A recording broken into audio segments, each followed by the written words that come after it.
తిరుపతి శ్రీ గోవిందరాజస్వామి వారి వార్షిక బ్రహ్మోత్సవాలలో 6వ రోజు గురువారం రాత్రి శ్రీ గోవిందరాజస్వామి వారు గజవాహనంపై భక్తులకు దివ్య దర్శనమిచ్చారు.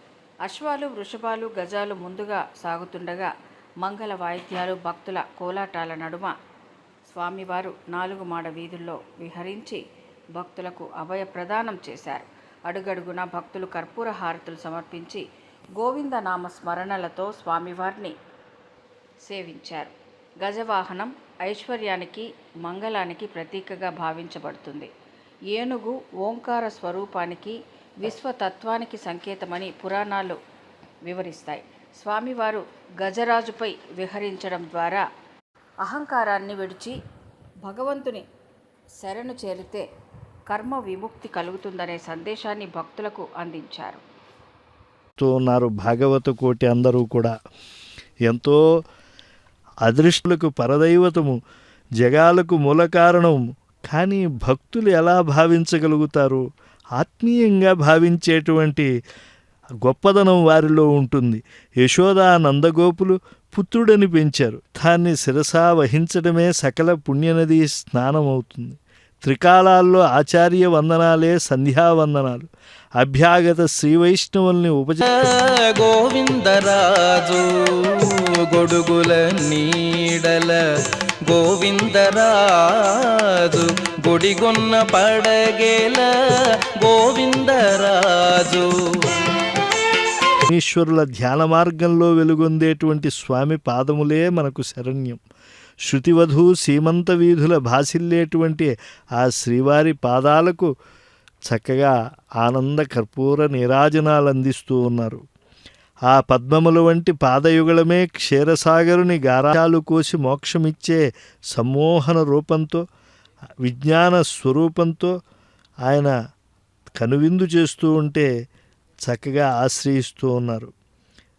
వేదాంతాలు పఠించడం, తపస్సులు చేయడం ఉత్తమమే. కానీ శ్రీ విభునికి దాస్యత్వం నెరపక తదేశం కనుక ఇటువంటి తుదిలేని తేజస్సుకు మూలమైనటువంటి పట్టణంతో అందరూ కూడా మమేకమై ఆ గోవిందరాజస్వామి వారి వైభవానికి శిరస్సులు వంచి నమస్కారం చేస్తూ ఉన్నారు. పూని నత శిరస్సులైనట్టి విశేషించి బ్రహ్మోత్సవంలో ఆయన ఎంతో అనుగ్రహిస్తూ ఉన్నాడు. నిద్ర, ఆకలి, దప్పిక, స్నానం, సంధ్య ఇత్యాది మానవ ధర్మాలను మనం పొందుతూ ఉన్నప్పటికీ కూడా స్వామిని ఎంతో తాళ్ళు పట్టుకోలేవు. ఇహపరాలకు చెందిన శ్రీహరి సంకీర్తన పరిరక్షించి సమున్నతంగా ఉద్ధరిస్తుంది. హితమైన ఇహపరాలు ఇష్టమైన వెల్లానీయ సతమై కలదుగా నీ సంకీర్తన అంటారు అన్నమయ్య.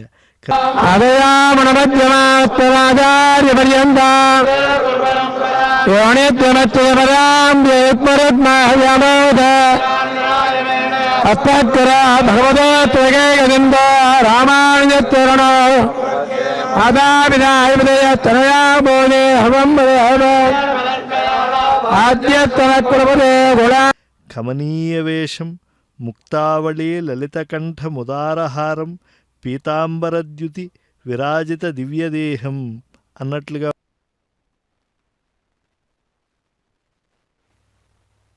నారాయణాయ నళినాయతలోచనాయ నామావశేషిత మహాబలివైభవాయ నానాచరాచర విధాయక జన్మదేశనాభీపుటాయ పురుషాయ నమః పరస్మై. సమస్త దేవతలు కూడా నమస్కరించేటువంటి ఎటువంటి బాధలను ఇహములో కానీ పరములో కానీ పొందరు.